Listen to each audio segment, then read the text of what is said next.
Bapak, Ibu, saudara-saudari, adik-adik sahabat kenalan yang saya kasihi, mari kita renungkan bacaan Injil pada hari ini, Rabu 26 Januari 2022. Hari ini adalah peringatan Santo Timotius dan Titus Uskup. Bacaan Injil diambil dari Lukas bab 10 ayat 1 sampai dengan 9. Apa yang bisa kita renungkan di sini? Dari Injil dikisahkan demikian, pada suatu hari Tuhan menunjuk 70 murid lalu mengutus mereka berdua-dua. Mengutus mereka, ada kata mengutus. Bapak, Ibu, saudara-saudari terkasih, kita adalah orang-orang yang sudah dibaptis dan menyatakan diri sebagai orang yang percaya kepada Tuhan Yesus, mau mengikuti jalan Allah, Tuhan Allah dalam kehidupan kita ini.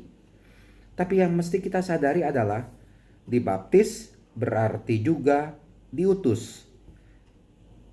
Diutus dalam arti begini, kita bukan hanya stop menjadi pengikut Kristus yang rajin berdoa, benar itu.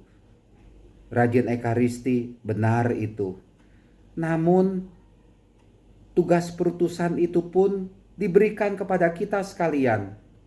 Apalagi bagi kita yang sudah mendapatkan, sudah diberikan sakramen krisma. Krisma itu, di mana kita mendapatkan kepenuhan Roh Kudus. Gerakan dari Roh Kudus harus hadir nyata ke dalam kehidupan kita. Kita mendapat tugas perutusan dari Tuhan Yesus. Dan tugas perutusan bagi kita itu memang berbeda-beda. Saya sebagai imam mendapat tugas perutusan sebagai imam. Bapak Ibu pun sama mendapat tugas perutusan. Tapi menurut saya yang penting adalah tugas perutusan itu adalah perwujudan kasih dari Tuhan yang sudah kita terima dan itu kita sebarkan kepada orang lain. Menjadi penyalur kasih dari Tuhan. Tugas perutusan kita adalah apa? Menampilkan diri kita sebagai pengikut Kristus, sebagai orang Katolik, sebagai orang Kristiani, dengan segala gaya hidup, sikap hidup yang berkenan di hati Tuhan. Sebarkanlah kasih, lakukanlah kebaikan, lakukanlah kebenaran. Itu yang mestinya kita lakukan. Ingat, dalam bacaan Injil kita ini seperti anak-anak domba yang diutus ke tengah-tengah serigala. Kuasa dosa itu begitu banyak. Roh jahat si iblis itu begitu gencar mengincar kita. Sehingga kita sebagai orang Kristiani, pengikut Kristus, kadangkala terlelap oleh godaan si setan. Melakukan kebohongan, melakukan kejahatan, melakukan fitnah, melakukan tipu, melakukan serong, percabulan, ketidaksetiaan, menjadi maling, menjadi penjahat, terlibat dalam narkoba. Itulah dia, ya. Itu serigala-serigala yang ada di sekitar kita itu, ya itu yang harus kita hadapi. Maka dari itu kita harus kuat. Kuat di dalam Tuhan Yesus menghadapi kejahatan, menghadapi si iblis itu. Dan kadangkala banyak pengikut Kristus yang tanda kutip disergap, dimakan tanda kutip oleh si jahat, oleh tanda kutip serigala itu. Kalah berhadapan dengan godaan cobaan dunia ini.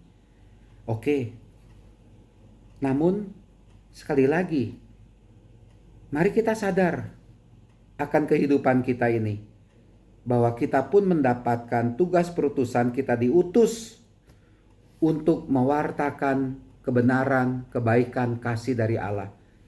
Bukannya begitu nikmat dalam dosa, begitu nikmat dalam kesalahan, begitu nikmat mengikuti bujukan-bujukan setan. Bukan itu maksudnya. Mari kita sebagai pengikut Kristus bisa menampilkan terang Kristus dalam hidup ini. Kristus yang sudah hadir dalam diri kita melalui komuni suci yang kita sambut dalam Ekaristi Kudus itu, kita tampakkan dalam hidup kita sehari-hari. Bersekutulah dengan Tuhan Yesus. Ada bersama dengan Tuhan Yesus.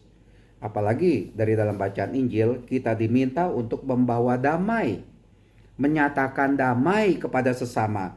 Damai sejahtera. Itulah dia, ya. Nah, semoga kita dalam kehidupan ini senantiasa bisa menjadi pengikut Kristus yang setia, menjadi terang, membawa sukacita, membawa kasih. Ingat, kita diutus oleh Tuhan Yesus. Amin.